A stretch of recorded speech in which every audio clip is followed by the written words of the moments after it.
நம்முடைய ஆண்டவர் நம்பிக்கையின் தேவன். நிச்சயமாகவே முடிவுண்டு நம்முடைய நம்பிக்கைகள் வீண் போகாது. இன்றைக்கும் தேவன் நமக்கு வாய்ப்புகளை அவர் மறுப்பது இல்லை.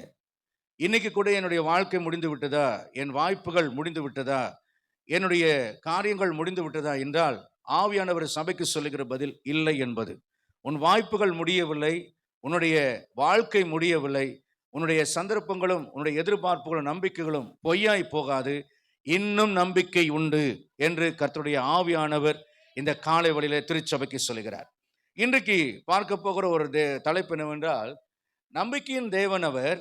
ஆனாலும் இன்னைக்கு அந்த நம்பிக்கையின் தேவனுக்குள்ளாக இருக்கக்கூடிய ஒரு தலைப்பு என்னவென்றால், ஊர் போய் சேர உங்களுக்கு ஓர் ஊன்றுகோல். சொல்லுங்க பார்க்கலாம். ஊர் போய் சேர உங்களுக்கு ஓர் ஊன்றுகோல். இது ஒரு பெரிய பிரசங்கம். அந்த பெரிய பிரசங்கத்தில் ஒரு பாயிண்ட்ல இருந்து ஒரு சின்ன போர்ஷனை உங்களோட கூட பகிர்ந்து கொள்கிறேன். நேற்றுக்கு மாலை வேளையில் நான் என்னுடைய படுக்கறையில் இருந்த பொழுது ஆண்டவர் என்னோடு போய் சொன்னார், ஊர் போய் சேர ஒரு ஊன்றுகோல். இதுதான் செய்தினார். ஆனால் இது என்ன செய்தின்னு எனக்கு தெரியாது. என் மகக்கிட்டையும் என் மனைவி கிட்டையும் சொன்னேன், நாளைக்கு பிரசங்கம் ஊர் போய் சேர உங்களுக்கு ஓர் ஊன்றுகோல். இது கர்த்தர் பேசுகிற ஒரு வார்த்தை என்று சொன்னேன். அதுக்கப்புறம் தான் மாலை வேளையில் கர்த்தர் வசனங்களை என்னோடு வேகமாக எனக்கு சொல்லிக்கொண்டே வர நான் உடனே வேகமாக அதை எழுதி கொண்டு வந்தேன். காலையில் தியானம் செய்து இப்பொழுது உங்கள் மத்தியில் வைக்கிறேன். சங்கீதம் 107 7ஆம் வசனத்தை படிக்கலாம். சங்கீதம் 107 7ஆம் வசனம். Mic on ஆகலையோ? தாபரிக்கும் ஊர் போய் சேர அவர்களை செவ்வையான வழியிலே நடத்தினார். நன்றாய் கவனிங்கள். தாபரிக்கும் ஊர் போய் சேர அவர்களை செவ்வையான வழியில் நடத்தினார். தாபரிக்கும் ஊர் என்ன தெரியுமா? பரலோக பரம கானான் தேசம். அதுக்கு போய் சேர அவர் நம்மை செவ்வையாய் வழி நடத்துவார். செவ்வையாய் என்றால் எந்த குறையும் இல்லாமல், எந்த குற்றச்சொல்லும் இல்லாமல், எந்த பழிச்சொல்லும் இல்லாமல், எந்த மாசும் மறு இல்லாமல் அவருடைய நல்ல ஆவியானவர் செம்மையான பாதையில நம்மை நடத்தி செல்வார். 1 to 7 வசனங்களை இப்பொழுது மறுபடியும் படிப்போம். அவர் நல்லவர், அவர் கிருபை என்றும் உள்ளது. கர்த்தரால் சத்ருவின் கைக்கு நீங்களாக மீட்கப்படும். இந்த வார்த்தையை கவனிங்கள். கர்த்தரால் சத்ருவின் கைக்கு நீங்களாக மீட்கப்பட்டு கிழக்கிலும் மேற்கிலும் வடக்கிலும் தெற்கிலும் உள்ள பல தேசங்களிலிருந்து சேர்க்கப்பட்டவர்கள் அப்படி சொல்லக்கடவர்கள்.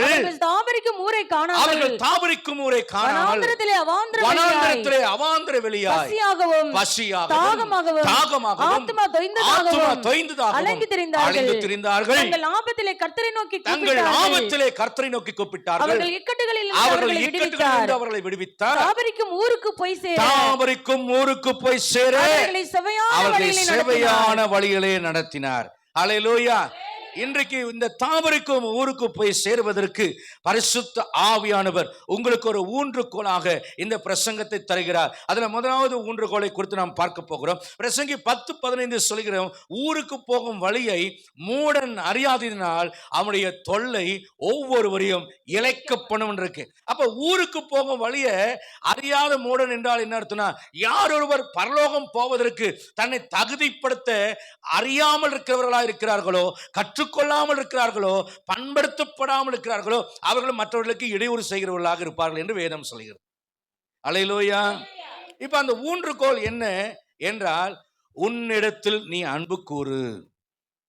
என்னங்க? உன்னிடத்தில் அன்பு கூறு. உங்களிடத்தில் நீங்க அன்பு கூர்ந்தா உங்களிடத்துல 7 காரியம் இருக்கும். இன்னைக்கு அதுல ஒரு காரியத்தை மட்டும்தான் நான் உங்களுக்கு சொல்ல போறேன். வசனம் நீங்க நினைப்பீங்க, நம்ம என்னிடத்துல அன்பு கூறணுமா?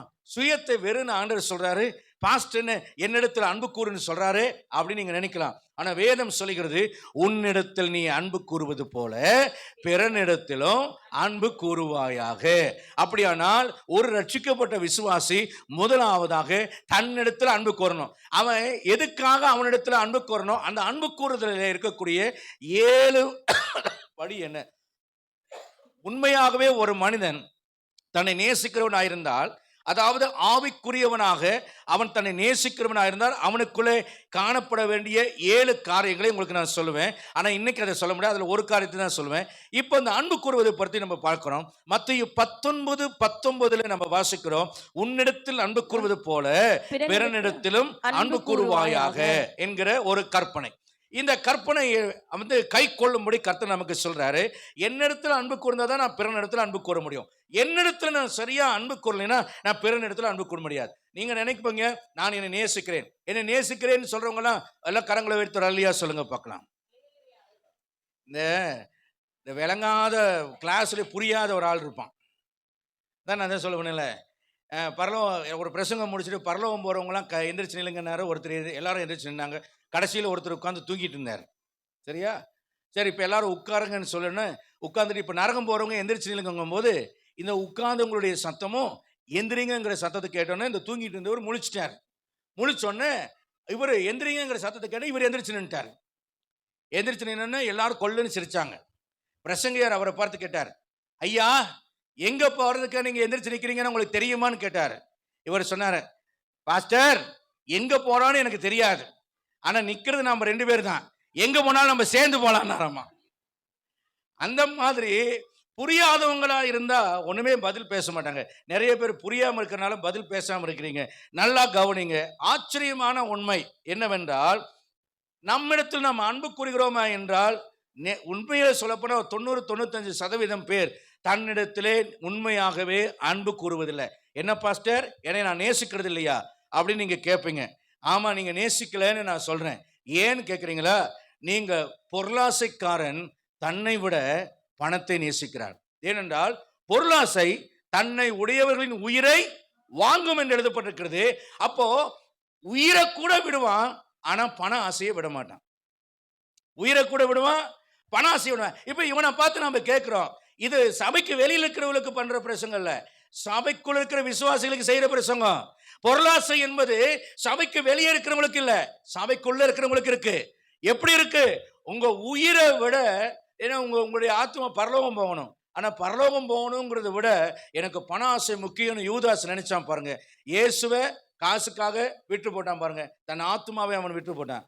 அதே போல பண ஆசையினாலே தன்னை விற்று போடுகிறவர்கள் உண்டு. அப்படியானால் அவனுக்கு தன்னை நேசிக்கிறதை விட அவன் பணத்தை தான் அதிகமா நேசிக்கிறான். அதனாலதான் ஆண்டவர் சொன்னார், உன்னை சரியா நீ நேசினா நீ மற்றவனை சரியா நேசிப்ப, உன்னை சரியா நேசிச்சினா நீ தேவனை சரியா நேசிப்ப. ஒரு அல்லையா சொல்லலாமா? இது அதிர்ச்சிகரமான ஆச்சரியமான உண்மை. லூக்கா 12ஆம் அதிகாரம் 15-21 வரைக்கும் நீங்க எடுத்தவர்கள் தயவு செய்து வாசிக்கும்படி உங்களை அன்பாக கேட்கிறேன். லூக்கா 12ஆம் அதிகாரம் 15-21. பின்பு அவர் அவர்களை நோக்கி, பொருளாசை குறித்து எச்சரிக்கையாயிருங்கள், ஏனெனில் ஒருவனுக்கு எவ்வளவு திரளான ஆஸ்தி இருந்தாலும் அது அவனுக்கு ஜீவன் அல்ல. நல்லா கவனிச்சுக்கொள்ளுங்க. எவ்வளவு பணம் இருந்தாலும் அந்த பணம் உன்னுடைய உயிர் அல்ல. உயிர் வேற, பணம் வேற. அல்லாமல ஒரு உவமையை அவர்களுக்கு சொன்னார். சொல்றான், அது நமக்கு எல்லாம் தெரியும். நல்ல ஒருத்தனுடைய ஐஸ்வர்யமுடைய நிலம் விளைஞ்சிட்டு அவன் எல்லாத்தையும் அறுவடை பண்ணி பார்த்தான், களஞ்சியத்துல இடம் இல்ல. உடனே அவன் என்ன தெரியுமா சொல்றான், என் ஆத்மாவே நான் களஞ்சியத்தை இடிச்சு பெருசா கட்டி அதுல சேர்த்து வைக்கிறேன், நீ அநேக நாள் வாழ்ந்து நீ சாப்பிடுனா. இவன் சொன்ன ஸ்டேட்மெண்ட் சரியா தவறா? சரியா தவறா?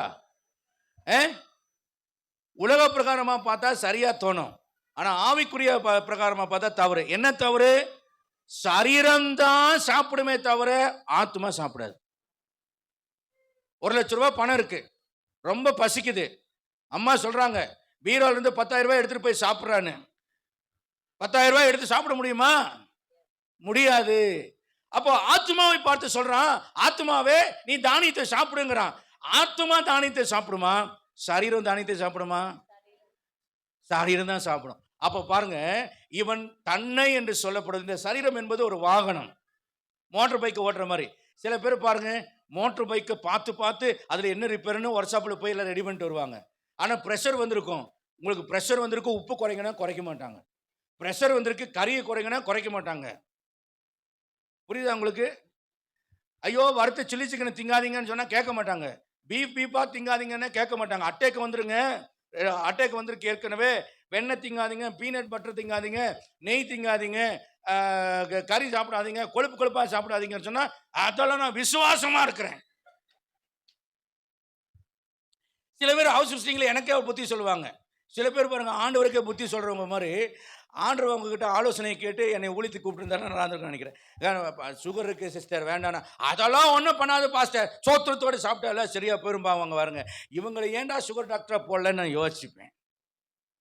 நல்லா கவனிங்க, இவங்கெல்லாம் எப்படிப்பட்ட ஒரு அறிவுள்ளவர்களாக இருக்கிற பாருங்க. இவன் சொல்ற ஆண்டவர் அவனை பார்த்து சொல்றாரு, டே மதிகேடா, உன் சரீரம் தாண்ட தானியம் சாப்பிடும், உன் ஆத்மா சாப்பிடாது. இன்னைக்கு ராத்திரி உன் ஆத்மா போயிடுச்சுன்னா உன் சரீரத்தை மண்ணில் போட்டுருவாங்க, நீ சேர்த்தது யாருடையதாகும். அப்ப நல்லா கவனிங்க, உண்மையாகவே உன்னை நேசித்திருந்தால் நீ பரலோகம் போவதற்குத்தான் முன்னுரிமை கொடுத்திருப்பாய். இந்த சரீரம் சொல்வதை கேட்க நீங்கள் முன்னுரிமை கொடுத்திருக்க மாட்டீர்கள். கொஞ்சம் புத்தி தெளிந்தால் நல்லதுன்னு நினைக்கிறேன். புத்தி தெளிந்தால் நல்லதுன்னு நினைக்கிறேன். நீங்க சேகரித்த நகையை எடுத்து பார்க்காதீங்க. உங்க பேங்க் அக்கௌண்ட்ல எவ்வளவு அமௌண்ட் இருக்குன்னு அதை அமௌண்ட்டை பார்த்து சந்தோஷப்படாதீங்க. இவைகள் எல்லாம் நீங்கள் இன்னொருத்தர்கிட்ட கொடுத்துட்டு போக வேண்டிய நாட்கள் வேகமாக வருகிறது.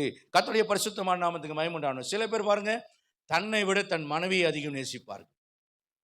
சில மனைவிமாறு பாருங்க, தன்னை விட தன் புருஷனை அதிகம் நேசிப்பார்கள். பாஸ்டர்மா மாதிரி மாத்திரை ஒழுங்கா சாப்பிடுங்க, கறியை திங்காதீங்க, பிரஷர் வந்துடும், இதை சாப்பிடாதீங்க, சுகர் வந்துடும் அப்படின்னு சொல்லுவாங்க. ஆனால் அவங்க நல்ல 3 டீஸ்பூன் போட்டு நல்ல டீ குடிப்பாங்க, சர்க்கரை போட்டு. ஏன்னா அவங்க எண்ணெய் அதிகம் நேசிப்பார்கள். ஆனால் அவர்களை என்ன செய்யறதில்ல, அவங்க அதிகமாக நேசிப்பது கிடையாது. மாத்திரை எண்ணெய் சரியா சாப்பிட சொல்லுவாங்க. ஆனால் அவங்க மாத்திரை தீர்ந்ததையே 2 நாள் கழிச்சு தான் எங்கிட்ட சொல்லுவாங்க. என்ன, அவங்க தங்களை சரியாக நேசிப்பது இல்லை. தன்னை விட மனைவியை நேசிப்பார்கள், தன்னை விட புருஷனை நேசிப்பார்கள், தன்னை விட பிள்ளையை சாப்பிட நேசிப்பாங்க. நேரத்துக்கு சாப்பிட மாட்டாங்க, தன்னை கவனித்துக் கொள்ள மாட்டாங்க. யாரை பார்ப்பாங்க? அடுத்தவங்களை பார்ப்பாங்க. நல்லா கவனித்துக் கொள்ளுங்க. கர்த்தருடைய வசனம் சொல்லுகிறது, ஆண்டவர் சொல்றார் மத்தேயு 10:37-38, என்னை விட மனைவியாவது பிள்ளைகளையாவது நேசிக்கிறவன் எனக்கு பாத்திரவான் அல்லங்கிறார். எவன் ஒருவன் தன் ஆத்துமாவை நேசிக்கிறானோ அவன் கர்த்தரை நேசிப்பான். எவன் ஒருவன் கர்த்தரை அதிகமாக நேசிக்கிறானோ மற்றவர்களை எல்லாம் 2ஆம் தரமாகத்தான் வைப்பான். முதலிடம், முதல் தேடுதல், முதல் முக்கியத்துவம், முதல் அன்பு, முதல் கனி, முதல் பலன் எல்லாம் தேவனுக்கென்று கொடுக்கிறவனாக இருப்பான். இதுதான் தன்னை நேசித்தல். இங்கே நான் முக்கியத்துவப்படுத்துவது சுயத்தை அல்ல, தேவனுக்காக இந்த ஆத்துமாவை தகுதிப்படுத்துகிற ஒரு பணியை நாம இங்க பார்க்கிறோம். தன்னை என்று சொல்லி அழிவுள்ள தன்னுடைய சரீரத்தை 99 பேர் நேசிக்கிறார்கள். லூக்கா 12:18-19 அடிப்படையில் ஆத்மா ஒரு காலம் புசிக்காது, சரீரமோ ஆத்மாவோ என்றால் ஆத்மா தான் நம்முடைய வாழ்க்கையில முக்கியம்.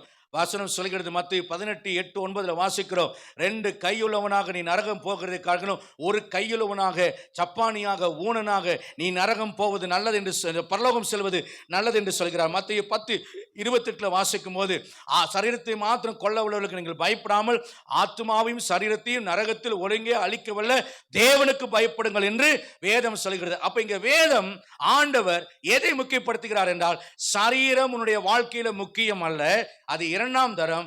உன் ஆத்துமாவுக்கு உரியதை தேடுவது முதல் கட்டம். உன் ஆத்துமாவை ரட்சிப்புக்குள்ளே நடத்துவதற்கு உன் சரீரத்தின் அவயவங்களை இழக்க வேண்டியது வந்தாலும்,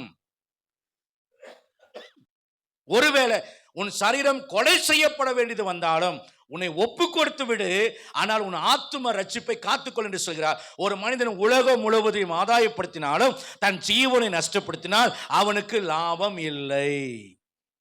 அல்லேலூயா. இப்ப கர்த்தர் சொல்ற மெசேஜ் என்ன? உன்னை நீ வெறுக்காதே, உன் ஆத்மாவை நேசிக்க நீ கற்றுக்கொள்.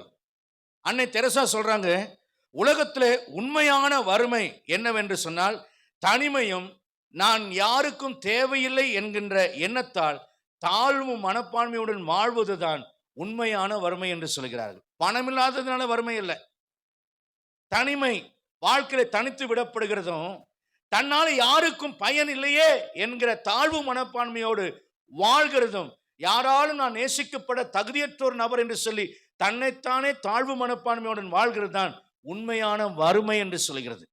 ஆனால் தேவன் அப்படிப்பட்டவர் அல்ல.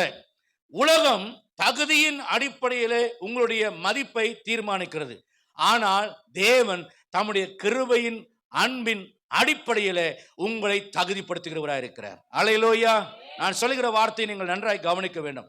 உலகம் தகுதியின் அடிப்படையிலே உங்களுக்கு மதிப்பை அளிக்கிறது, உங்களுக்கு மதிப்பீடு செய்கிறது. ஆனால் தேவனோ கிருபையின் அடிப்படையிலேயும் அன்பின் அடிப்படையிலேயும் அவர் உங்களை தகுதிப்படுத்துகிறவராக இருக்கிறார். இதன் மூலமாக நீங்கள் மதிப்படைகிறவர்களாக இருக்கிறீர்கள். முதலாவது காரியத்தை நான் உங்களுக்கு சொல்லி நான் கடந்து வருகிறேன். யோவான் 3ஆம் அதிகாரம் 17ஆம் வசனம் 16ஆம் வசனம் சொல்கிறது. இது நாம் மறக்கக்கூடாத ஒரு வசனம். தேவன் தம்முடைய ஒரே பேரான குமாரனை விசுவாசிக்கிறவன் எவனோ அவன் கெட்டுப்போகாமல் அவன் நித்திய ஜீவனை அடையும்படிக்கு அவரை தந்தருளி இவ்வளவாய் உலகத்தில் அன்பு கூர்ந்தார். தன்னுடைய ஒரே பேரான குமாரனை பிதாவாகிய தேவன் ஏன் கொடுத்தார் என்றால், இதன் மூலியமாக ஆண்டவர் நமக்கு சொல்கிற செய்தி என்னவென்றால், நீ குமாரன் கிறிஸ்துவுக்கு ஒப்பானவன், ஆகவேதான் உனக்கு பதிலாக என் குமாரனை கொடுத்தேன் என்கிறார். உன்னை வாங்க என் குமாரனை நான் கொடுத்தேன். ஒரு அல்லேலூயா சொல்லலாமா? அப்படினால் நீங்கள் யார் என்றால், பிதாவாகிய தேவனுக்கு குமாரனும் குமார்த்திகளுமாய் இருக்கிறீர்கள். நான் அவர்களுக்குள்ள தேவனாய் இருப்பேன், அவர்கள் எனக்கு குமாரனும் குமார்த்திகளுமாய் இருப்பேன் என்று வேதம் சொல்கிறது. அவங்க அப்பா அம்மா சொல்லலாம், நீ எனக்கு மகனும் அல்ல மகளும் அல்ல, நான் உனக்கு அப்பனும் அல்ல தாயும் அல்ல என்று சொல்லலாம். ஆனால் கர்த்தர் சொல்கிறார், நீ என் குமாரத்தி, நீ என் குமாரன், நான் உன் தகப்பன், நான் உனக்கு தாய். உன் தாய் உன்னை மறந்தாலும் உன் தகப்பன் உன்னை கைவிட்டாலும் நான் உன்னை சேர்த்துக் கொள்வேன் என்று கர்த்தர் சொல்கிறார். அல்லேலூயா. இரண்டாவது 1 பேதுரு 1:18 வசனம் 19ஆம் வசனம். 1 பேதுரு 1ஆம் அதிகாரம் 18-19 விலையேற பெற்ற மாசற்ற ஆட்டுக்குட்டியின் இரத்தத்தினாலே நீங்கள் மீட்கப்பட்டீர்கள். அழிவுள்ள வஸ்துவாகிய பொன்னினாலும் வெள்ளினாலும் நீங்கள் மீட்கப்படவில்லை. அப்படியானால் விலையேற பெற்ற இரத்தத்தை, கிறிஸ்து இயேசுவின் ரத்தத்தை கொடுத்து உங்களை மீட்டிருக்கிறார் என்றால், நீங்கள் மதிப்பில்லாதவர்கள் அல்ல, நீங்கள் மதிப்பு குறைந்தவர்கள் அல்ல.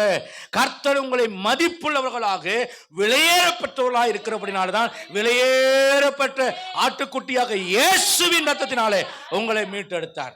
மூன்றாவது காரியம் என்னவென்றால், 1 கொரிந்தியர் 3ஆம் அதிகாரம் 16ஆம் அதிகார வசனம் 17ஆம் வசனம். 1 கொரிந்தியர் 3:16-17 நீங்கள் தேவனுடைய ஆலயமாக இருக்கிறீர்கள், தேவனுடைய மகிமையுள்ள ஆவியானவர் உங்களிலே தங்கி இருக்கிறார். அல்லேலூயா. தேவன் உங்களிடத்தில் தங்கியிருக்கிறார் என்றால் நீங்கள் தேவனுடைய வாசஸ்தலமாக இருக்கிறீர்கள். அல்லேலூயா. அப்படியானால் தேவன் எங்கே இருப்பார்? தேவன் எங்கே இருப்பார்? அது எனக்கு தெரியும். தேவன் எங்க இருக்கிறார்? தேவன் பரலோகத்தில் இருக்கிறார், நான் பூமியில் இருக்கிறோம். வசனம் சொல்லுதா பிரசங்கள, தேவன் வானத்தில் இருக்கிற, நீ பூமியில் இருக்கிற. அவருடைய வாசஸ்தலம் எது? பரலோகம். ஆனால் பரலோகத்திலே வாசம் பண்ணுகிறவர் உங்களுக்குள்ளே வாசம் பண்ணுகிறார். என்ன அர்த்தம்? நீ பரலோகத்துக்கு ஒப்பானவன் என்று அர்த்தம். இன்னும் சொல்ல போனா ஒப்பானவன் என்று சொல்ல முடியாது, பரலோகத்தை காட்டிலும் மேன்மைப்பட்டவனாக இருக்கிறபடினால்தான் பரலோகத்தை விட்டு ஆண்டவர் உனக்குள்ளே வாசம் பண்ணுகிறார். உண்மையா புரிஞ்ச அல்லேலூயா சொன்னீங்களா? இல்லை நான் சத்தமா பேசினாலே அதுக்கு ஈக்குவல் டோனுக்காக ஒரு அல்லேலூயா சொன்னீங்களா? நல்ல ஒரு அல்லேலூயா சொல்லுங்க பார்க்கலாம். பாட்டு பாடு கச்சேரியிலையும் கத்துறாங்க, அரசியல்வாதிகளோட மேடை பேச்சிலும் கத்துறாங்க, சபைகளையும் சத்தம் போடுறீங்க. ஆனால் எது அர்த்தமுள்ள சத்தம் என்று எனக்கு தெரியல. நான் சொல்றேன், புரிந்து விளங்கி அர்ப்பணித்து உணர்ந்து நீங்கள் அல்லேலூயா சொல்லியிருந்தால் நல்லது. மறுபடியும் சொல்கிறேன், பரலோகத்தை காட்டிலும் நீ மேன்மையுள்ள ஒரு நபராக கர்த்தர் உன்னை மதிக்கிறபடினாலே, உன்னை வைத்திருக்கிறபடினாலே, உன்னை தகுதிப்படுத்தினார்படினாலே தான் ஆண்டவர் உனக்குள்ளே வாசம் பண்ணுகிறார் என்று சொல்கிறார். அல்லேலூயா. பழைய ஏற்பாட்டு காலத்தில் உடன்படிக்கப்பட்டிருக்கிற இடத்துல மகா பரிசுத்த ஸ்தலத்துக்குள்ளதான் அங்கே தேவனுடைய மகிமை இருக்கும். ஆனா வருஷத்துக்கு ஒரு தடவை தான் ஆசாரியம் போக முடியும். ஆனா உனக்குள்ள 24 மணி நேரமும் இருக்கிறார். இதுக்கு பேர் தான் கிருபை, இதுக்கு பேர் தான் அன்பு. கிருபையின் அடிப்படையிலே, அன்பின் அடிப்படையிலே அவர் என்னை தகுதிப்படுத்திக்கிறார். என் தகுதி பற்றி பேசுறதுக்கு எவனுக்கும் யோக்கியது கிடையாது. ஏனென்றால் என்னை தகுதிப்படுத்துகிற ஒரு தேவனை. நீங்க சொல்லுங்க, என்னை தகுதிப்படுத்துகிற ஒரு தேவனே. அவ என்ன சொன்னா என்ன, அந்த அக்கா என்ன சொன்னா என்ன, வந்தக்கா போனக்கா மாறக்கா என்னக்கா சொன்னா என்ன, யாரை பத்தியும் கவலைப்படாது. கர்த்தர் என்ன சொல்லியிருக்கிறார் என்பதுதான் நமக்கு இந்த காலவளையில். அல்லேலூயா. ஒரு பாட்டி பீன்ஸ் ஆயும்போது, கடையிலேருந்து வாங்கிட்டு ஆயும்போது அதில் கொஞ்சம் அழுகி போனது, சொத்தையானது, அழுக்கானதுலாம் இருந்ததுன்னா அது வீட்டுக்கு பின்புறமாக தூக்கி அந்த பீன்ஸ் கொட்டையை எரிஞ்சிருவாங்களாம். பீன்ஸை எரிஞ்சிருவாங்களாம். ஒரு நாள் மழை பெய்து தான். மழை பெய்த போது தூக்கி எறியப்பட்ட கொட்டையில் இந்த சில நல்ல கொட்டைகள் எல்லாம் விழுந்து முளைத்து அது பீன்ஸ் செடியாக மாறுச்சு. சில நாட்கள் அதை பூத்து காய்த்து பீன்ஸ் காய் விளைந்தது. இப்போ அந்த தூக்கி இருந்த பாட்டி வேகமாக வந்து பீன்ஸ் எல்லாம் விளைந்திருக்கிறத பார்த்தோன்னே உடனே அதுக்கு ஒரு வேலையை போட்டுட்டு அங்கே இருக்கிற காய்கறியெல்லாம் பறித்து தினந்தோறும் தண்ணி ஊற்றி அதை கவனமாக களையெல்லாம் பிடுங்கி சுற்றி சுற்றி பார்த்துக்கிட்டாங்களாம். அப்போ அதை பார்த்து அந்த வீட்டில் இருக்கிற பேர பையனுக்கு ஒன்று விளங்கினது. இந்த பீன்ஸ் கொட்டை வேண்டாம்னு ஒரு காலத்தில் எங்கள் இந்த பாட்டி தான் தூக்கி வீசினாங்க. இன்றைக்கி அந்த பீன்ஸ் கொட்டை வேண்டான்னு தூக்கி போட்டுட்டாங்கன்னு செத்து போகாமல் அது உயிரை தக்க வச்சு மழைக்காலம் வந்தோடனே அது முளைச்சி எழும்பி இன்றைக்கி தூக்கி இருந்த பாட்டி தன்னை சுற்றி சுற்றி வர்ற மாதிரி பண்ணிருச்சேன்னு யோசித்த போது தான் ஆண்டவரும் தூக்கி எறியப்பட்ட நம்ம அப்படி விளைய செய்து அவருடைய கிருபையையும் அன்பின் மாரியையும் பொழிந்து நம்மை ஆசீர்வதிக்கிறார் என்பதை உணர்ந்தானா. ஆகவே அன்பான தேவனுடைய பிள்ளையே, இந்த காலை வேளையில் நான் ஏன் பிறந்தேன்? நான்லாம் பிறந்திருக்கவே கூடாது. என் மூஞ்சியை பாரு, மொக்க மூஞ்சியா இருக்கு. என் நிறத்தை பாரு, கருப்பாக இருக்கு. நான் சொல்கிறேன், கருப்பாக இருக்கிறதுனால நீங்கள் உங்களை வெறுக்காதீங்க. இது அழிவுக்குள்ள சரீரம். தேவன் உன்னுடைய நிறத்தை பார்ப்பதில்லை, தேவனுடைய உருவத்தை பார்ப்பதில்லை, தேவனுடைய வளர்ச்சியை பார்ப்பதில்லை, தேவனுடைய ஜாதியை பார்ப்பதில்லை, தேவனுடைய வளர்ச்சியை பார்ப்பதில்லை, தேவனுடைய பொருளாதார அந்தஸ்தை பார்ப்பதில்லை. இதெல்லாம் பார்க்கிறவர்கள் மனிதர்கள். அல்லேலூயா. உன் சரீர தகுதிகளின் அடிப்படையில் உலகம் உன்னை மதிப்பீடு செய்யும். ஆனால் தேவன் அவ்வாறு செய்வதில்லை. அவர் உன்னுடைய ஆத்மாவைத்தான் அளவீடு செய்கிறார். உன் சரீரத்தை அவர் ஒரு பொருட்டாக நினைப்பதில்லை, உன் ஆத்மாதான் அளவீடு செய்கிறார். ஆகவே தேவன் உன்னை நேசிக்கிறார் என்பதை நீங்கள் முதலாவது அறிய வேண்டும். 1 கொரிந்தியர் 1 27, 28, 29 வசனங்கள் சொல்கிறது. தேவன் ஞானமுள்ளவரை வெட்கப்படுத்த பைத்தியத்தை தெரிந்து கொண்டார், உலகத்தில் உள்ளதை அவமாக்கப்பட உலகத்தில் இழிவானதை தெரிந்து கொண்டார், உலகத்தில் பலமுள்ளதை மகிமையானதை அவர் வெட்கப்படுத்துவதற்காக அற்பமாய் எண்ணப்பட்டவைகளையும் இல்லாதவைகளையும் தேவன் தெரிந்து கொண்டார். 29 வசனம் சொல்கிறது. ஏன் தெரியுமா? மாம்சமான எவனும் தேவனுக்கு முன்பாக மேன்மை பாராட்டாதபடிக்கு அவர் அப்படி செய்கிறார். என்னால நீ படிச்ச, என்னால நீ வாழ்ந்த, என்னால நீ பொழைச்ச, என்னால தான் நீ உயிரோடு இருக்கிறேன்னு உங்க புருஷன் சொல்ல முடியாது, உங்க மனைவி சொல்ல முடியாது, உங்க அப்பா அம்மா சொல்ல முடியாது, உங்க வாத்தியார் சொல்ல முடியாது. ஏன்னா உலகத்தில் ஒரு மனிதன் சிறப்பாய் வாழ்வதற்கு ஒரு வாத்தியார்னால மட்டும், ஒரு எலிமெண்டரி ஸ்கூல் வாத்தியார்ல ஒரு வாத்தியார்னால அவன் டாக்டர் ஆகிறது இல்லை. அல்லேலூயா. அந்த 1ஆம் வகுப்புலயே அவனுக்கு ஒரு 5 ஆசிரியர் இருக்கிறாங்க, 2ஆம் வகுப்புல வேற 5 ஆசிரியர் வர்றாங்க. இப்படி ஒவ்வொரு வருஷமும் அவன் டாக்டர் ஆகிறதுக்கு முன்னால எத்தனையோ ஆசிரியர்கள் அவனுடைய வாழ்க்கையில கடந்து போகிறார்கள். அல்லேலூயா. அதனால எந்த மனுஷனும் என்னால தான் நீ உண்டான, என்னால தான் நீ வாழ்ற, என்னால தான் நீ பொழைக்கிறேன்னு சில நேரத்தில் அதிகமாக இந்த கிரெடிட் யார் எடுத்துக்குவாங்கன்னா அம்மா எடுத்துக்குவாங்க. டேய், நான் இல்லைன்னா நீ என்ன ஆயிருப்ப தெரியுமா? என்ன ஆயிருப்ப? இன்னும் கொஞ்சம் நல்லா வளர்ந்துருப்பேன். சில நேரம் அம்மானாலேயே பிள்ளைக்கு கெட்டு போறாங்க பாருங்க. எல்லா அம்மாவையும் சொல்லலை, எல்லா தகப்பனையும் சொல்லலை. நான் என்ன சொல்றேன், யாருமே நீங்க நல்லா இருக்கிறதுக்கு, இப்போ நானே பாருங்க, இங்க சபைக்கு வரனால, நான் ஜெபம் பண்றனால, நான் பிரசங்கம் பண்ணனால, நான் ஊழியக்காரனா இருக்கிறனால தான் நீங்களாம் நல்லா இருக்கேன்னு நான் சொல்றதுக்கு எனக்கு எந்த யோக்கியதும் கிடையாது. This is true. இதுதான் உண்மை. எந்த மனிதனும் கிரெடிட் எடுக்க முடியாது. நீங்கள் நன்றாக இருப்பதும், நீங்கள் பாவம் மன்னிக்கப்பட்டிருப்பதும், நீங்கள் ரட்சிக்கப்பட்டிருப்பதும், நீங்கள் ஆசீர்வதிக்கப்பட்டிருப்பதும் எல்லாம் தேவனாலே. எல்லா மகிமையும் யாருக்கு செல்ல வேண்டும் என்றால் தேவனுக்கு. நீங்க அடிக்கடி ஒரு பெரிய தப்ப சொல்றீங்க. இல்லைங்க ஐயா, உங்களாலதான் ஐயா. கண்டிப்பா அதை சொல்லாதீங்க. எனக்கு ஐயோ என்று வேதம் சொல்லுகிறது. உங்களால அப்படின்னு யாராவது என்னை புகழ்ந்துட்டா எனக்கு ஐயோ என்று வேதம் சொல்லுகிறது. ஊழியக்காரன் ஜஸ்ட் ஒரு வேலைக்காரன், அவ்வளவுதான். கத்துக்கிற ஒரு நாய் மாதிரி பிரசங்கத்தை சொல்லிட்டு போறேன். ஆனா உண்மை என்னவென்றால் தேவன் உங்களை நேசிக்கிறவட. இங்க நான் ஊழியக்காரன் போனால் இறந்தாலும் ஊழியம் இறந்து போகாது. சபை நடக்கும். நான் இல்லாவிட்டால் இங்க இன்னொரு ஆளை கர்த்தர் வைப்பார். சகல மகிமையும் தேவனுக்கு மாத்திரம். நான் இல்லாத காலத்தில் நீங்கள் என்ன சொல்லுவீங்க? ஆனால் நம்ம பாஸ்ட் பண்ணுற மாதிரி பிரசங்கம் இல்லை. நடக்குதா இல்லையான்னு பாருங்களேன். அவர் பிரசங்கம் வச்சாருன்னா நான் நல்லா அப்படியே திருப்தியாக போவோம்ல. இப்போ குறை சொல்லிட்டு போவீங்க. ஆனால் அப்போ வேற ஊழியக்காரன் வரும்போது என்ன செய்வீங்க? திருப்தியாக போவோம். என்னதான் இருந்தாலும் நம்ம பாஸ்ட் தான் அப்படி சொல்லவே சொல்லாதீங்க. இங்கே பேசுகிறவர் ஆவியானவர். சின்ன பையன் பேசினாலும் சரி, ஒருவேளை வயசான தாத்தா ஊழியத்துக்கு வந்தாலும் சரி, ஒருவேளை சிவகுமார் ஃபுல் டைமா ஊழியத்துக்கு வந்தாலும் ஆச்சரியப்படுறதுக்கு இல்லை. என்ன யோசிக்கணும், நான் சபை விட்டு போயிடுவோம்ப்பா அப்படி நீங்க நினைக்கிறீங்களா? நீங்க பாக்கியத்தை இழந்து போயிட்டீங்கன்னு அர்த்தம். கர்த்தர் ஒருவனை அதிகாரப்படுத்தினா நம்ம ஏற்றுக்கொள்ளத்தான் வேண்டும். ஐயோ பாஸ்ட் பிளான் போட்டாராட்டிருக்கு, உடனே நீங்க கதையெல்லாம் கட்டிடாதீங்க. பேச்சுக்கு சொல்ற ஒரு ஃப்ளோல வந்ததுனால சொல்றேன். கர்த்தருடைய பரிசுத்தமான நாமத்துக்கு மகிமை உண்டாகட்டும். கர்த்தரை குறித்தே மேன்மை பாராட்டு. ரைட். இப்போ ஒரு சின்ன ஒரு ஆங்கில வார்த்தையும் கர்த்தர் எனக்கு சொன்னதுனால அதை சொல்றேன். From obesity to beauty. சொல்லுங்க பார்க்கலாம். இங்கிலீஷ் கொஞ்சம் பேசுங்க. தெரியாத நானே இங்கிலீஷ் பேசும்போது நீங்களாம் தெரிஞ்சு நீங்க பேசுன என்ன தப்பு? ஃப்ரம் ஒபிசிட்டி டு சொல்லுங்க. From obesity to beauty. இப்போ ஒபிசிட்டியா இருக்கீங்க, உங்களை நான் பியூட்டி ஆக்க போறேன். பரிசுத்த ஆவியானவர் உங்களை என்ன செய்ய போறாரு? பியூட்டி ஆஃப் பண்ண. Transition from addressing obesity to achieving whole person beauty. உடல் பருமனை நீக்கி முழுமையான அழகை நோக்கி கர்த்தர் உங்களை நடத்தி செல்ல விரும்புகிறார். அல்லேலூயா.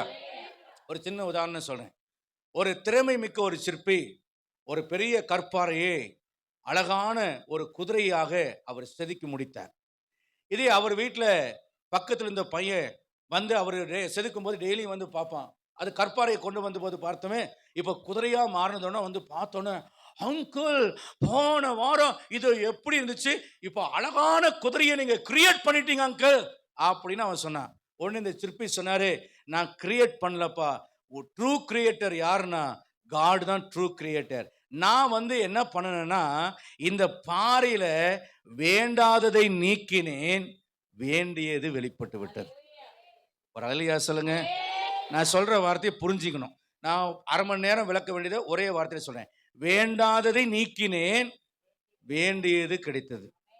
சொல்லுங்க பார்க்கலாம். வேண்டாததை நீக்கினேன், வேண்டியது கிடைத்தது. இப்ப நான் என்ன பண்ணேன்னா குதிரையை உண்டாக்கலப்பா, ஆல்ரெடி குதிரை இந்த பாறைக்குள்ள இருந்துச்சு. இந்த பாறையிலிருந்து வேண்டாத பாகத்தை நீக்கினோம் பாரு, குதிரை வந்துருச்சு. நம்முடைய வாழ்க்கையில நம்ம எப்படி இருக்கிறோம்னா ஒபிசிட்டியா இருக்கிறோம். பார்க்க நல்லா இல்லை, 4 பேர் நம்மளை பிரியப்படுற மாதிரி இல்லை, 4 பேர் நம்மளை பார்த்தோன்னே ஹலோ எப்படி இருக்கீங்க அப்படின்னு சொல்ற மாதிரி இல்லை. என் மகளை பார்த்து டாக்டர் ஆப்ரேஷன் பண்ண டாக்டர் சொன்னாரு, நீ ரொம்ப கியூட்டியா இருக்குமா, ஆனா கொஞ்சம் ஒபியா இருக்க, உடம்பு குறைஞ்சிட்டீங்கன்னா நீ வெரி சூப்பர் கியூட் சைல்டுமா நீ அப்படின்னு அவர் சொன்னார். அப்போ கியூட்டா இருக்க ஆனா பியூட்டி ஆகணும்னா ஒபியை என்ன செய்யணும்? வேண்டாததை உன் உடம்புலேருந்து நீக்கினா உன்னில் இருக்கும் அழகு வெளிப்படும். இன்னைக்கு நிறைய வேண்டாத காரியங்கள். இதை சொல்லும்போது எனக்கு ஒரு பாடல் பெர்க்மான் ஐயா எழுதின பாடல், வேண்டாத பலவீனங்கள் ஆண்டவா முன்வைக்கிறே, மீண்டும் தலை தூக்காமல் மாண்டு மடியட்டுமே. பாட்டா மட்டும் பாடக்கூடாது, உணர்ந்து பாடினால்தான் நம்முடைய நினைவுல ஆவியானவர் அந்த பரிசுத்தவான்கள் எழுதின அந்த பாடல்கள் மூலியமா நம்மோடு பேசுவார். நீங்கள் அழகானவர்கள் தான். தேவன் உங்களை அழகானவர்களாக, பரிசுத்தவான்களாக, நீதிமன்றங்களாக, விளையாடப்பட்டவர்களாக கர்த்தர் இருக்கிறபடினால்தான் உங்களுடைய ஆண்டவர் மீட்டு கொண்டு வந்திருக்கிறார். ஆனா நம்முடைய ஆவிக்குரிய சபைக்கு பிரசங்கத்தை கேட்டு கேட்டு யசூரன் கொளுத்து உபாகமத்தில் இருக்கு, ஸ்தூலித்து நினந்துணின போது தன் ரட்சிப்பின் கண்மலையே அசட்டை பண்ணினான், எட்டி உதவியற்ற பாகங்களை. நிறைய பிரசங்கங்களை கேட்டு கொஞ்சம் மந்தம் வந்துடும், கொஞ்சம் தூக்கம் வரும், கொஞ்சம் கொட்டாவி வந்துடும். தெரிஞ்ச வசனம் தானே, ஏற்கனவே கேட்ட பிரசங்கம் தானே அப்படின்னு சொல்லி நிறைய பேர் நினைப்பீங்க. ஆனால் இன்றைக்கு சபைக்கு என்ன வந்திருக்கிறது என்றால் ஒரு ஸ்பிரிச்சுவல் ஒபிசிட்டி வந்துள்ளது. கிறிஸ்துவுக்கு ஏற்ற ஒரு மனவாட்டியாய் மாற வேண்டுமானால் வேண்டாதவை உன்னை விட்டு நீங்க வேண்டும். அப்பொழுது தேவன் விரும்பும் பாத்திரமாய் நீ மாறுவாய். தேவன் விரும்பும் பாத்திரமாய் மாறுவதற்காகத்தான் இப்போ ஒரு ஊன்றுகோலை உங்களுக்கு பரிசுத்த ஆவியானவர் தரப்போகிறார். அல்லேலூயா. இப்போ அந்த ஊன்றுகோலை வைத்து நீங்க என்ன செய்யலாம்னா ஊன்றி நடந்து முன்னேறி தாபரிக்கும் ஊருக்கு போய் சேரலாம். பாருங்க, பிரான்ஸ் தேசத்துல ஒரு கலைக்கூடத்துக்கு ஒரு சூப்பரா செஸ் விளையாடுற ஒரு செஸ் வீரர் போனார். அவர் சாம்பியன்ஷிப் வாங்கினவர். அப்போ அந்த கலைக்கூடத்தில் இருக்கிற ஒவ்வொரு ஓவியத்தையா பார்த்துட்டு வரும்போது ஒரு ஓவியம் அப்படியே அவருக்கு முன்னாடி என்ன ஒரு சதுரங்க பலகையில் 2 பேர் விளையாடுற மாதிரி இருந்தது. அந்த பலகையில் செக்மேட் போட்டிருந்தது. யார் விளையாடுறாங்கன்னா ஒருத்த பார்த்த போது ஒரு பக்கம் சாத்தான் படம் வரைந்திருக்கிறது, சாத்தான் ஒரு பக்கம் விளையாடுறான், இந்த பக்கத்தில் ஒரு மனிதன் விளையாடுகிறான். இந்த சாத்தான் காய் நகர்த்தி வச்சு இந்த மனிதனுக்கு செக்மேட் வைத்துட்டான், ஆட்டம் முடிஞ்சிருச்சு, மனிதன் தோல்வி அடைந்து விட்டான். இவர் மனிதன் சாத்தான் கிட்ட தோத்துட்டானே இவர் ரொம்ப கவலையா அவர் பார்த்துட்டு இருக்கும்போது சரி இந்த சதுரங்க பலகையில் இருக்கிற காய்களை ஏதாவது வாய்ப்பு இருக்கான்னு அவர் பார்த்தார். பார்த்தபோது அவர் செஸ் வீரராக்குறனால அங்கே ஒரு வாய்ப்பு தெரிந்தது. என்னன்னா ராஜாவை இந்த மனிதன் நகர்த்துவதற்கு ஒரு வாய்ப்பு இருந்தது. ஸோ செக்மேட் கிடையாது, ஆட்டம் இன்னும் முடியவில்லை, இன்னும் ஒரு மூவ் இருக்கு. உடனே அந்த ஓவியத்தை வரைந்த ஓவியர் யார் என்று விசாரித்து அவரை பார்த்து அவர் சொன்னார், ஐயா, ஓவியத்தில் நீங்கள் போட்டது போல ஆட்டம் முடியவில்லை, இன்னும் ஒரு மூவ் இருக்கிறது, ஆகவே செக்மேட் என்று நீங்க போட வேண்டாம் என்று அவர் சொன்னார். பிசாசு நினைத்தான், இயேசுவை கொன்றுவிட்டால் ஆட்டம் க்ளோஸ், இதோடு முடிந்து விட்டது என்று அவன் நினைத்தான். ஆனால் பிதாவாகிய தேவன் ஒரு வாய்ப்பை வைத்திருந்தார். இயேசு ராஜா உயிர் தெழுந்து எல்லாவற்றுக்கும் மேலாக தலையாய் உயரும்படி அதிகாரங்கள், துரைத்தனங்கள் எல்லாவற்றுக்கும் மேலானவராக தேவன் அவரை உயர்த்தினார். பிசாசின் ஆட்டம் அங்கே க்ளோஸ் ஆயிடுச்சு. அல்லேலூயா, அல்லேலூயா. என் அருமையான கர்த்தருடைய பிள்ளைகளே, இன்னும் ஒரு மூவ் இருக்கிறது. அது இயேசு கிறிஸ்துவினாலே. உங்களுடைய நம்பிக்கைகள் முடிவடையவில்லை, உங்களுடைய நேரம் முடிவடையவில்லை, உங்கள் வாய்ப்புகள் மங்கிவிடவில்லை, உங்கள் வாழ்க்கை முடிவை நோக்கி கடந்து செல்லவில்லை. கிறிஸ்துவினால், கிறிஸ்துவை கொண்டு, கிறிஸ்துவுக்காக தேவன் நடப்பிக்கும் காரியங்கள் உங்களிடம் நிறைவேறும் பொருட்டு மனிதன் முடிக்கும் இடத்தில் தேவன் துவங்குகிறார். சாத்தான் அடைக்கும் இடத்தில் தேவன் வழிகளை திறக்கிறார். அல்லேலூயா. கிறிஸ்துவினால், கிறிஸ்துவை கொண்டு, கிறிஸ்துவுக்காக தேவன் நடப்பிக்கும் காரியங்கள் உங்களிடத்தில் நிறைவேறும். மனிதன் முடிக்கும் இடத்தில் தேவன் துவங்குகிறார், சாத்தான் அடைக்கும் இடத்தில் தேவன் வழிகளை திறக்குகிறார். அல்லேலூயா. இன்னும் நம்பிக்கைகள் முடிவடையவில்லை, இன்னும் வாழ்க்கை முடிவை நோக்கி போகவில்லை, இன்னும் நீ உயர்வதற்கும் ரட்சிக்கப்படுவதற்கும் மேன்மை அடைப்பதற்கான வாய்ப்புகள் எதுவும் மங்கி மறைந்து விடவில்லை. ஆனால் ஒரு கண்டிஷன், நீங்கள் வைரமாக இருந்தாலும் பட்டை தீட்டப்பட வேண்டும். நீங்கள் வைரம்தான், அதில் எந்த சந்தேகமும் இல்லை. ஆனால் நீங்கள் பட்டை தீட்டப்பட வேண்டும். பட்டை தீட்டப்பட்டால் உங்களுடைய உண்மையான தெய்வீக தன்மை, உண்மையான தேவன் வைத்திருக்கும் சாயல், தேவனுடைய மகிமை, தேவ திட்டங்கள், தேவனுடைய பரிபூரணங்கள், தேவனுடைய வல்லமை உங்களை கொண்டு, உங்கள் மூலமாய், உங்களுக்காக அது நிச்சயமாக தேவன் வெளிப்பட பண்ணுவார். அல்லேலூயா, அல்லேலூயா. அதுல முதலாவது ஊன்றுகோலிலே முதலாவது பட்டை என்னவென்றால், முதல்ல வைரத்தில் ஒரு பட்டை போடுறோம், இன்னைக்கு ஒரு பட்டை மட்டும் தீட்டுவோம், அப்புறம் மற்ற பட்டையெல்லாம் அப்புறம் தீட்டுவோம். முதலாவது பட்டை என்ன தீட்டுறோம்னா 1 கொரிந்தியர் 11ஆம் அதிகாரம் 31வது வாக்கியம். 1 கொரிந்தியர் 11ஆம் அதிகாரம் 31வது வாக்கியம். நம்மை நாமே நிதானித்தறிந்தால், நம்மை நாமே, சந்தேகம் வந்துருச்சா? ஒன்னும் சந்தேகப்படாத, அதுதான் வசனம். நம்மை நாமே நிதானித்து அறிந்தால் நாம் நியாயந்தீர்க்கப்படும். நீங்க நிச்சயமா நிதானிச்சிருக்கவே மாட்டீங்க. இவன் இப்படி ஒரு வசனத்தை சொல்லுவான், இவ்வளவு நேரம் நல்லா தானே போயிட்டு இருந்துச்சு, இன்னைக்கு திடீர்னு பழைய ரூட்டுக்கு வந்துட்டானே, வராம இருக்க முடியாதே. இரும்பு கருக்கிடும், சிநேகிதனும் சிநேகிதன் முகத்தை கருக்கிடுகிறான். நான் ரசிக்கப்பட்ட புதுசுல இரும்பு கருக்கிடும்னா எரிச்சு சாம்பல் ஆக்கிடும்னு நினைச்சேன். அப்புறம் தான் கொஞ்சம் வளர்ந்ததுக்கு அப்புறம் தான் புரிஞ்சது, அறம் ரம்பம் கத்தியை தீட்டுறது போல இரும்பை கருக்கிடும்னா, கருக்குன்னா ஷார்ப்னஸ், பதம் பார்க்கறது அப்படின்னு அர்த்தம். ரைட். இப்ப நம்மை நாமே நிதானித்த முதலாவது பட்டம் என்னன்னா, தன்னைத்தான் நிதானித்து அறிதல் என்பது நாம ஊன்றி நடப்பதற்கு சமம். உண்மையாக நீங்கள் உங்களை நேசிப்பீர்கள் என்றால், கல்யாணத்துக்கு போறதுக்கு முன்னால எத்தனை தடவைமா முகத்தை பார்ப்பேன் கண்ணாடியில், குறைஞ்சபட்சம். இது பெண்களுடைய ரகசியம் பாஸ்டர், எங்ககிட்ட போய் கேட்குறீங்களே. சுகன்யா சொல்லி முகத்துக்கு எவ்வளோ நேரம் பவுடர் அடிப்பேன், இது உங்கள்கிட்ட கேட்கக்கூடாது, பிரான்சிஸ் கிட்ட தான் கேட்கணும், அவன் தான் சரியான ஆள். கேட்கக்கூடாது, அது உன்னுடைய சீக்ரெட், அதை ரிவீல் பண்ணக்கூடாது. அப்போ கண்ணாடி முன்னால கிளம்புறதுக்கு முன்னால நீங்க என்ன பண்றீங்கன்னா, உங்களை நிதானிக்கிறீர்கள். அதாவது உங்கள் சரீரத்தை, முந்தி சரியா இருக்கா, இந்த என்ன இது சரியா இருக்கா, இது குர்த்தி இருக்கிறோமா, கையெல்லாம் நல்லா இருக்கா, தலையெல்லாம் நல்லா சீவி இருக்கிறோமா, அதில் வேற புடிச்சுக்கிட்ட ஏங்க நல்லா இருக்கிறேன்னா, இதைத்தானே 30 வருஷமா பார்த்துருக்கிறவா.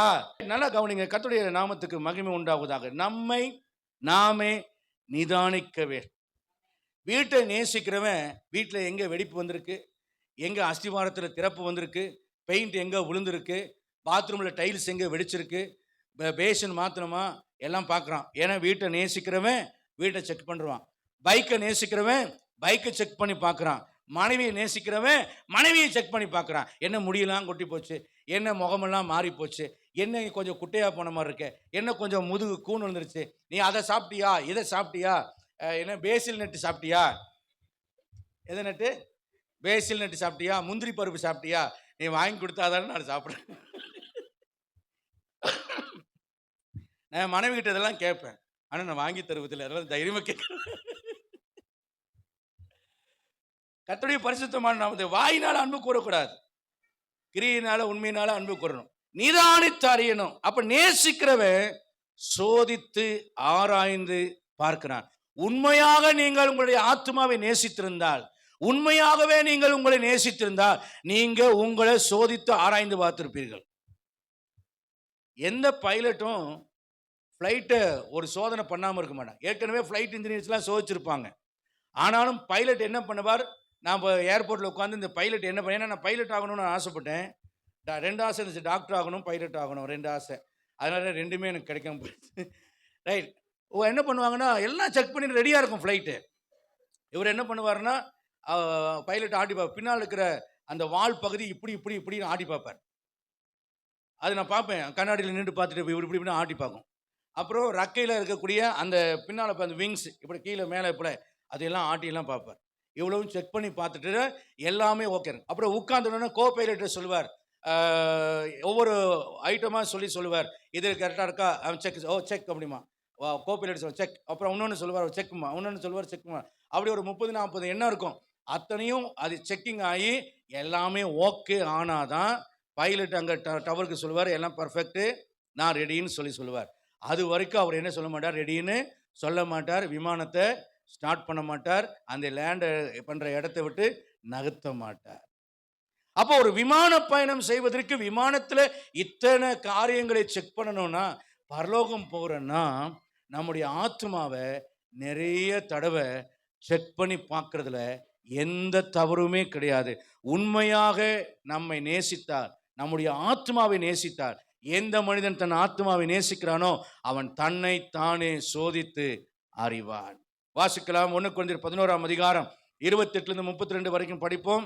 எந்த மனுஷனும் தன்னைத்தானே சோதித்தறிந்து, எந்த மனுஷனும் தன்னைத்தானே சோதித்து அறிந்து இந்த அப்பத்தில் புசித்து, இந்த அப்பத்தில் புசித்து பாத்திரத்தில் பானம் பண்ண இந்த கடவன். பாத்திரத்தில் பானம் பண்ண கடவன். எதனாலெனில் அபாத்திரமாய் போஜனபானம் பண்ணுகிறவன் தண்டனை வரும்னு போட்டிருக்கு. 31ஆம் வசனத்தை படிமா. நம்மை நாமே நிதானித்தால் நாம் நியாயம் தீர்க்கப்படும். நிதானித்தல் என்பது என்ன? நான் என்ன பண்றேன், எப்படி இருக்கு, நான் என்னை நிதானித்து நான் பார்த்திருக்கேன், எனக்கு கொஞ்சம் பைத்தியம் இருக்கிறத நான் கண்டுபிடிச்சேன். என்ன பாஸ்ட் லூஸா அப்படின்னா, ஆமா அப்பப்போ கொஞ்சம் லூஸ் வந்துடும். முரட்டுத்தனமா என் மனைவி கிட்டே சில விஷயங்களை ஆர்கியூமெண்ட் பண்ணுவேன். எனக்கு தெரியும் அது தப்புன்னு தெரியும், ஆனாலும் முரட்டுத்தனமா ஆர்கியூமெண்ட் பண்ணுவேன். கல்யாணமான புதுசில் சொல்றேன், தப்புன்னு தெரிஞ்சாலுமே இல்லை அப்படின்னு ஆர்கியூமெண்ட் பண்ணுவேன். அவங்க சொல்லுவாங்க, எங்கே பாருங்க உங்களுக்கு தெரியலன்னா விடுங்க, சரி பரவாயில்ல கரெக்ட் நீங்கள் சொல்கிறத சரிதான் பாங்க அப்படின்னு என் மனைவி போயிடுவாங்க. அப்போ தான் நான் கண்டுபிடிச்சேன், எனக்கு கொஞ்சம் லூஸ் இருக்குது, பைத்தியம் இருக்குது அப்படிங்கிறத கண்டுபிடிச்சேன். ஒத்துக்கிறேன் நான். அதனால அதுலேருந்து வெளியே வர கர்த்தர் எனக்கு கிருபை செய்தார். என்கிட்ட முரட்டுத்தனம் இருக்கிறத நான் நிதானத்தை கண்டுபிடிச்சேன். அப்போ அந்த முரட்டுத்தனத்திலிருந்து மாறி என் மனைவியினிடத்தில் இணக்கமாக வாழ்வதற்கு தேவன் என்னை சாஃப்ட்னஸாக மாற்றினார். இப்போ என் மனைவி தான் என்னை மிரட்டுறாங்க, நான் மிரட்டுறதில்ல, அவங்க தான் என்னை மிரட்டுறாங்க. அந்த அளவுக்கு நான் ஆவியில் எளிமையும் தாழ்மையாயிட்டேன். மிச்ச மீதி காலமெல்லாம் ஒழுங்காக ஓடணும்னா வேறு வழி இல்லைங்கிறத நான் கண்டுபிடிச்சி அறிவு வந்துடுச்சு. வயசான காலத்தில் பொண்டாட்டியை பவச்சிக்காதீங்க, உங்களால் ஒன்றும் பண்ண முடியாது. ஆமாம், மேலே தூக்கி தூக்கி வச்சிங்கன்னா தான் எல்லாம் உங்களுக்கு தேவையானதில் கரெக்டாக கிடக்கும். 50 வயசு தாண்டிடுச்சுன்னா நம்ம அடங்கி நடக்கணும்னு அர்த்தம். சொல்லாமல் சொல்கிற ஒரு பதில் அது. கர்த்தருடைய பரிசுத்தமான நாமத்திற்கு மகிமை உண்டாவதாக. நம்மை நாமே நிதானித்து அறிந்தால் நாம் நியாயம் தீர்க்கப்படும். உலகத்தோடு நியாயம் தீர்க்கப்படாதபடிக்கு கர்த்தராலே சிட்சிக்கப்படும். அப்பப்போ நம்மளை சிட்சித்து அவர் சீர்படுத்துகிறார். அப்போ தான் நம்ம பரலோகம் போக முடியும். கலாத்தியர் 6:4 சொல்கிறது. கலாத்தியர் 6:4 படிப்போம். அவனவன் தன் தன் சுயக்கிரியை சோதித்து பார்க்க. வேற என்ன சொல்கிறது? அவனவன் தன் தன் சுயக்கிரியை சோதித்து பார்க்க கடவன். அப்பொழுது மற்றவனை பார்க்கும் போதல்ல, அவனை விட நல்லவன் இவனை விட நல்லவன். 2 பேரும் ஜெபம் பண்ண போனாங்களே, பரிசை ஜெபம் பண்ணால, 2 தடவை உபவாசம் போடுறேன், ஒருத்தலாம் வெந்தியத்திலும் தசம் போகிறேன், இந்த ஆயக்காரனை போல நான் இல்லைன்னா. ஆண்டு சொல்றாலே, ஆயக்காரன் நீதிமானானா, பாவியாக என் மேல் கிருபையாருன்னு சொன்னவன் நீதிமானான். ஆனால் அவன் குற்றவாளின்னு சொல்லி ஜெபம் பண்ணவன் நீதிமான் ஆகாமல் பாவியாக போனான்.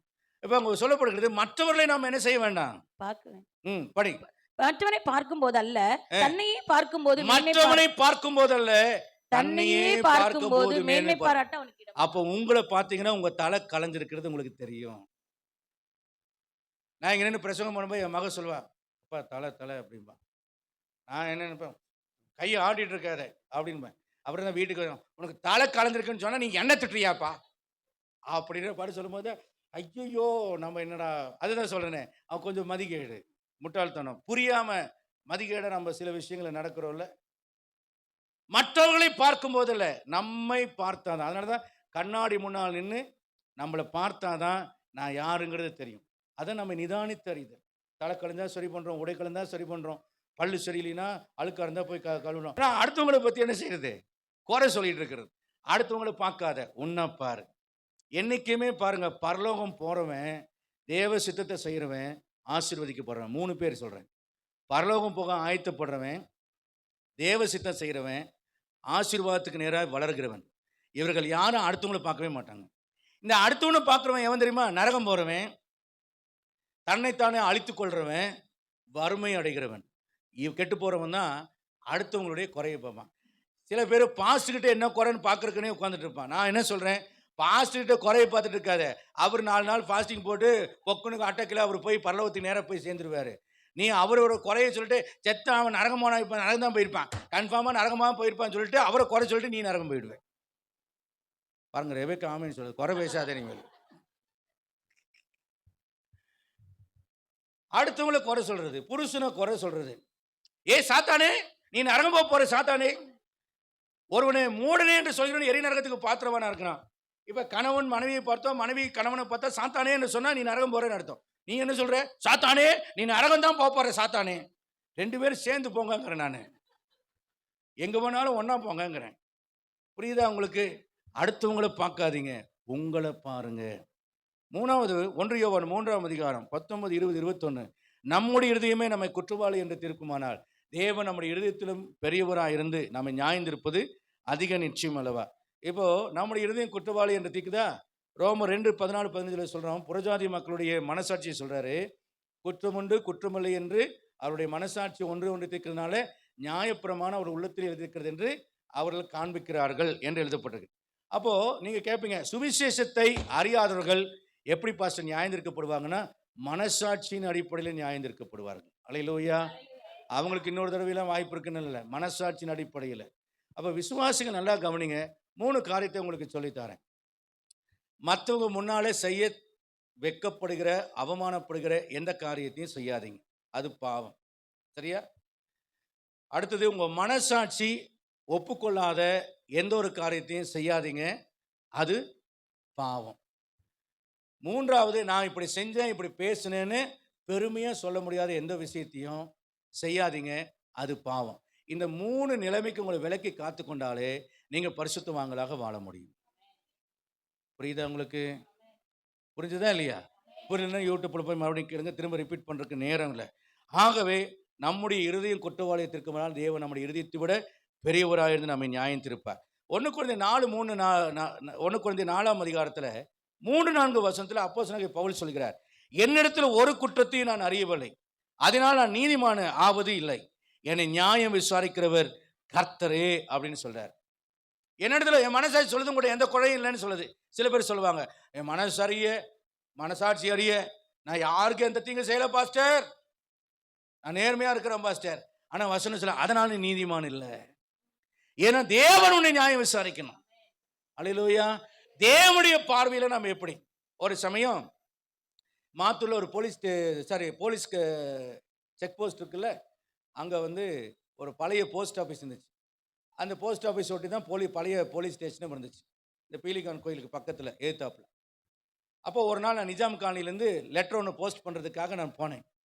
அப்போ ஜன்னலுக்கு அந்த பக்கம் போஸ்ட் மாஸ்டர் உட்காந்துட்டு இருக்கார். நான் இங்கே நின்று ஒரு லெட்டரையோ மணி ஆர்டரோ ஏதோ அனுப்புறதுக்கு அவர்கிட்ட கொடுத்துட்ருக்கேன்.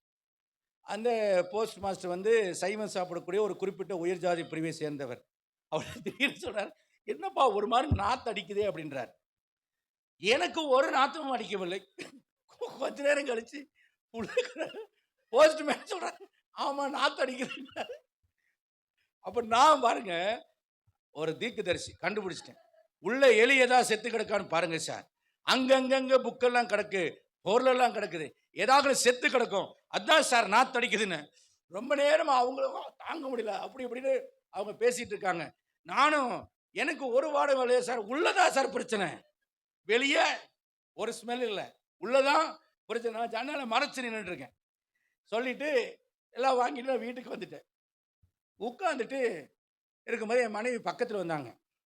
பக்கத்தில் தண்ணி என்னமோ கொடுக்க வந்துங்க. என்னது ஒரே மீன் நாத்தம், போய் குளிங்க முதல்ல அப்படின்னாங்க. காலையில் மத்தி மீனை வாங்கி அதை நல்லா 1 கிலோ மீனை சுரண்டி நல்லா க்ளீன் பண்ணி என் மேலையெல்லாம் மத்தி மீன் இதாகி போச்சு. இதுக்காக தான் அவசரமாக இந்த போஸ்ட் பண்ண வேண்டியது போச்சு. கையை மட்டும் கழுவிட்டு அப்படியே போய் நின்னேன் பாருங்க. என் பின்னால் இருந்து அடிச்சு காத்து ஜன்னல் வழியா அவங்களுக்குள்ள பாஸ் ஆகி அவங்க எல்லாத்தையும் அன்னைக்கு அலற வச்சுது. நான் உட்காந்து சிரிச்சேன்.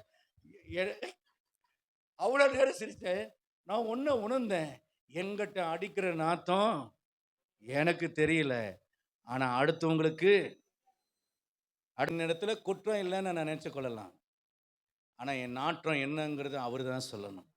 இது வாசனை வீசுகிறதா, நாற்றம் அடிக்கிறதா, நீ நீதிமானா பரிசுத்தமான சொல்ல. அப்போ வசனத்தின் அடிப்படையில் நம்மை நிதானித்து பார்க்கிறது தான் உண்மையான நிதானிப்பு. கரங்களை வைத்து ஒரு அல்லையா சொல்லாமா? என் அன்புக்குரிய அருமையான கர்த்தருடைய பிள்ளைகளே, எரேமியா 31ஆம் அதிகாரம் 18, 19, 20 வசனத்தை படிங்க. ஒரு அற்புதமான ஒரு வசனம். எரேமியா 31, 18, 19, 20. நீர் என்னை தண்டித்தீர், நான் பணியாத மாடு போல் அடிக்கப்பட்டேன். என்னை திருப்பும், அப்பொழுது திருப்பப்படுவேன். நீரே என் தேவனாகிய கர்த்தர். நான் திரும்பின சொல்றாரு, என்னை தண்டித்தீர், பணியாத மாடு போல் நான் அடிக்கப்பட்டேன். நம்மை நிதானிக்கும் போது, கர்த்தரிடத்தில் ஒப்பு கொடுக்கும் போது அவர் நம்மை சிட்சித்து சீர்படுத்துகிறார். அடுத்த வசனத்துல பார்த்துக்கிறோம், நான் திரும்பின பின்பு மனஸ்தாபப்பட்டு கொண்டிருக்கிறேன். அப்ப என்னைக்கு என்னுடைய குற்றங்களை நான் அறிகின்றேனோ அன்னைக்குதான் எனக்கு வருத்தம் வரும். தேவனுக்கு ஏற்ற துக்கம் பின்பு மனஸ்தாபப்படுவதற்கு இடமில்லாதபடி மனம் திரும்புதலை நமக்கு தரும். அப்ப நம்மை நாமே நிதானித்தறிந்தால் நமக்கு ஒரு மனம் திரும்புதல் வரும்.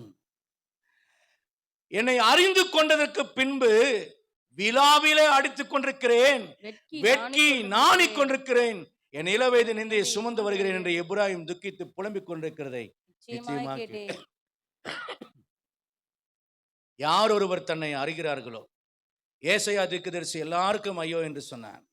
அவன் தேவனை தரிசித்த பொழுது தன் குறைவை உணர்ந்தான். ஐயோ, நான் அசுத்த உதடுகள் உள்ள மனிதன், அசுத்த உதடுகள் உள்ள மக்கள் மத்தியிலே வாழ்கிறேன். பரியாசக்காரர் மத்தியில உட்கார்ந்தீங்கன்னா பரியாசம் பேசிடுவீங்க. கெட்ட வார்த்தை பேசுகிற 1000 கெட்ட வார்த்தை கேட்டீங்கன்னா ஒரு கெட்ட வார்த்தையாவது பேசிடுவீங்க. அதைத்தான் அவர் சொல்றார், அசுத்த உதல் உள்ள மக்கள் மத்தியில் வசிக்கிற நான் அசுத்த உதல் உள்ள மனுஷனா இருக்கிறேன். ஐயோ, நான் அதமானேன் என்றான். என்னை அறிந்து கொண்டதுக்கு அப்புறம் எனக்கு வெக்கம் வந்துச்சு, நாணிக்கொண்டிருக்கிறேன், அவமானப்பட்டு கொண்டிருக்கிறேன், விழாவில் அடித்து புலம்பிக் கொண்டிருக்கிறேன். ஆண்டவர் அதற்கு என்ன சொல்லுகிறார் தெரியுமா?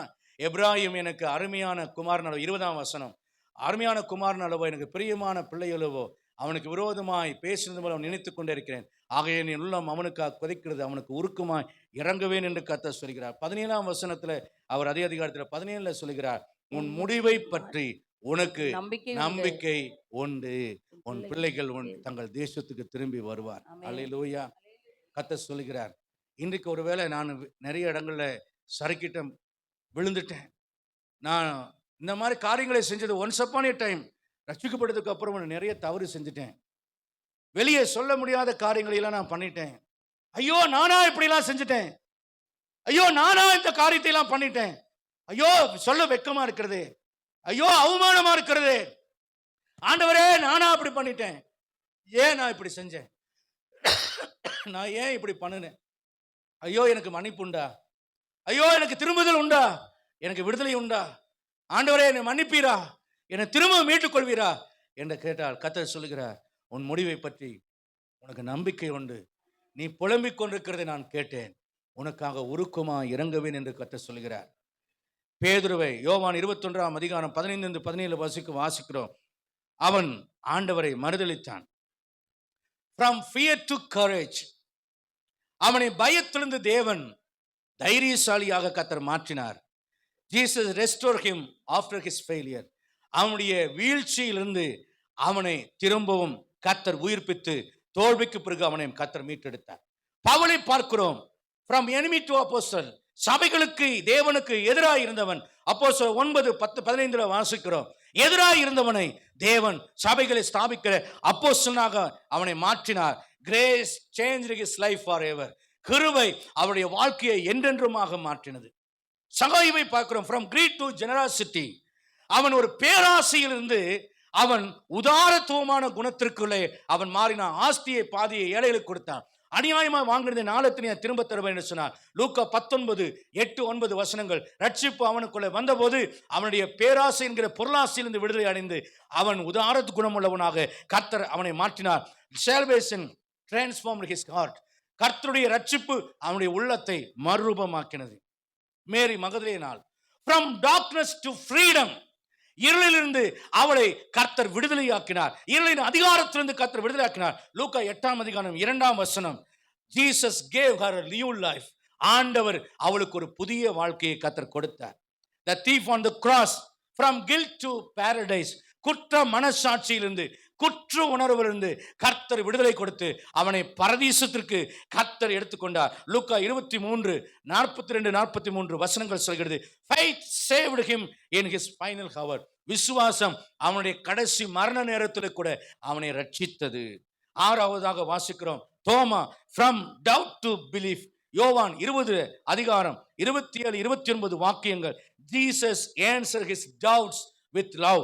ஆண்டவர் அவனுடைய சந்தேகத்திற்கு மிகவும் அன்பாக கர்த்தர் அன்பு கூர்ந்து பதிலளித்தார். 7வதாக நாம் பார்க்கிறோம், நீங்கள் தான் from brokenness to hope. உடைந்த நிலையிலிருந்து உங்களை கர்த்தர் நம்பிக்கை உள்ளவர்களாக கர்த்தர் அழைக்கிறார். Jesus can change your story too. உங்களுடைய வாழ்க்கையையும் இயேசுவால் இந்த காலை வேளையில மாற்ற முடியும். அல்லேலூயா, அல்லேலூயா. உங்களுக்கு ஒரு ஊன்றுகோல், உங்களை நீங்களே நிதானித்து அறிந்தால் நியாயம் தீர்க்கப்படும்.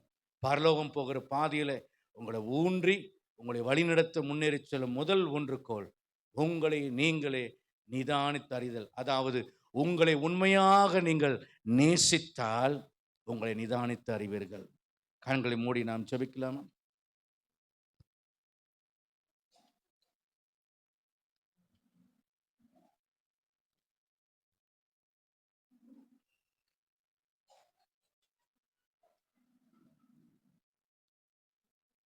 என் அன்புக்குரிய அருமையான கர்த்தருடைய பிள்ளைகளே, தேவனுடைய சமூகத்திலே நம்மை ஒப்புக் கொடுப்போம்.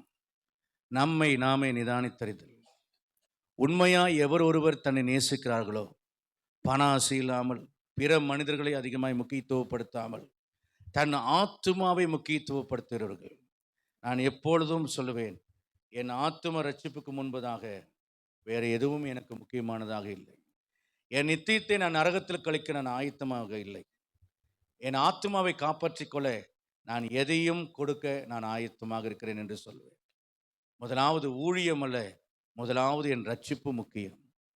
முதலாவது மனைவி பிள்ளைகள் அல்ல, முதலாவது என் ஆத்துமா முக்கியம். உங்களுடைய ஆத்துமாவை மீட்டுக்கொள்ள, உங்களுடைய ஆத்துமாவை பரம் சேர்க்க அதற்கு முன்னுரிமை கொடுங்கள். இன்னைக்கு நிறைய பேர் மற்றவைகளுக்கு முன்னுரிமை கொடுத்து தன் ஆத்துமாவை நேசிக்க தவறி விடுகிறார்கள். தன்னுடைய சரீரத்தை நேசிப்பதை தன் ஆத்துமாவை நேசிக்கிறதாக பிசாசு அவர்களை தவறாக நம்பி வைத்து, ஒரு வாகனம் போல இந்த சரீரம் இந்த ஆத்துமாவை சுமந்து கொண்டிருக்கிறது. ஒரு குறிப்பிட்ட வருடங்கள் கழித்து இது மண்ணுக்கு திரும்பிவிடும். ஆனால் ஆத்மா அங்கே நீங்கள் தனித்து நிற்பீர்கள்.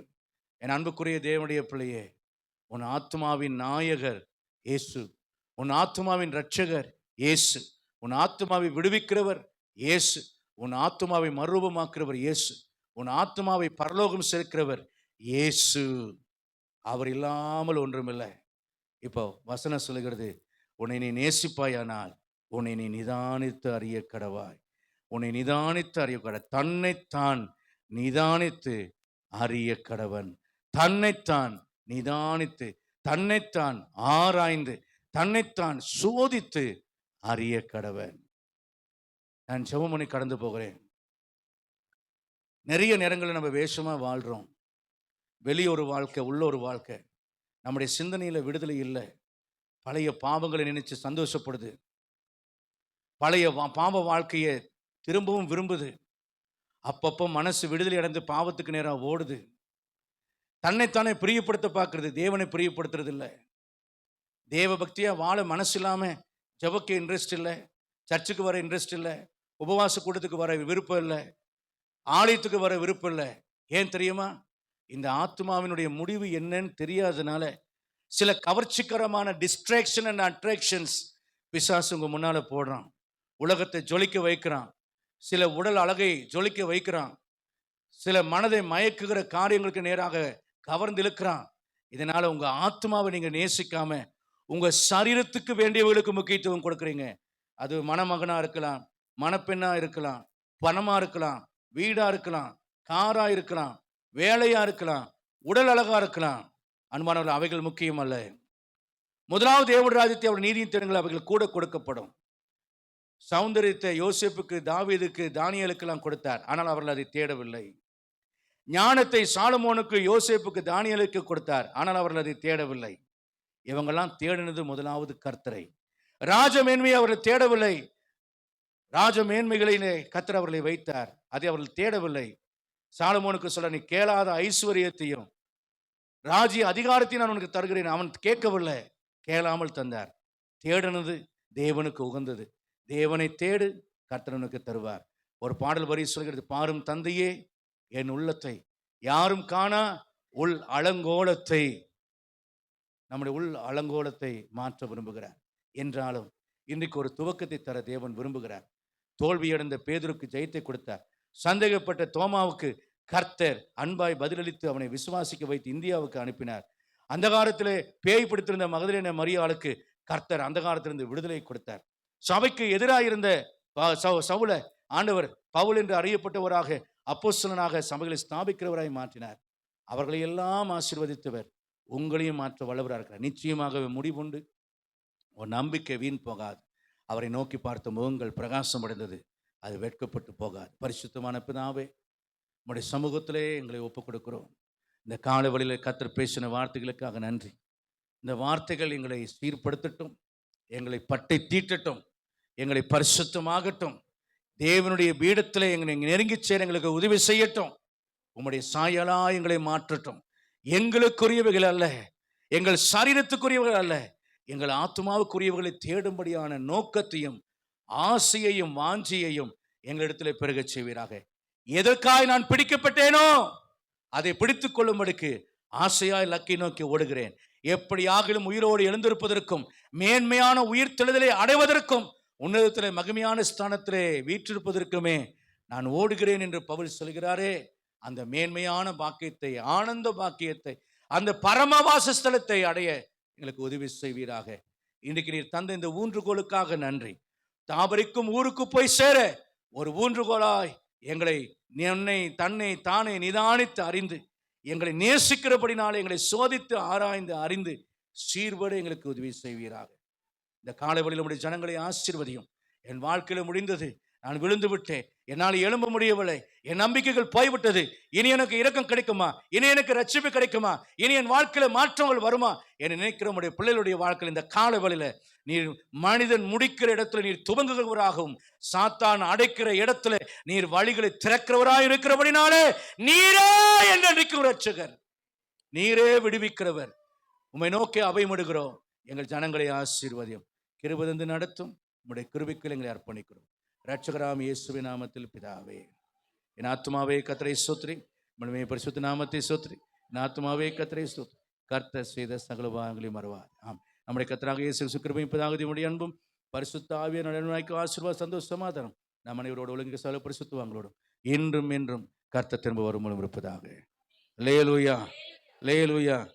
நம்முடைய சபையில் இருக்கிற ஒரு முக்கியமான விசுவாசி கவனிக்காமல் விட்டுட்டேன். சார்லஸ் பையன் தான் அந்த முக்கியமான விசுவாசி. கத்தி விட்டேன். அவன்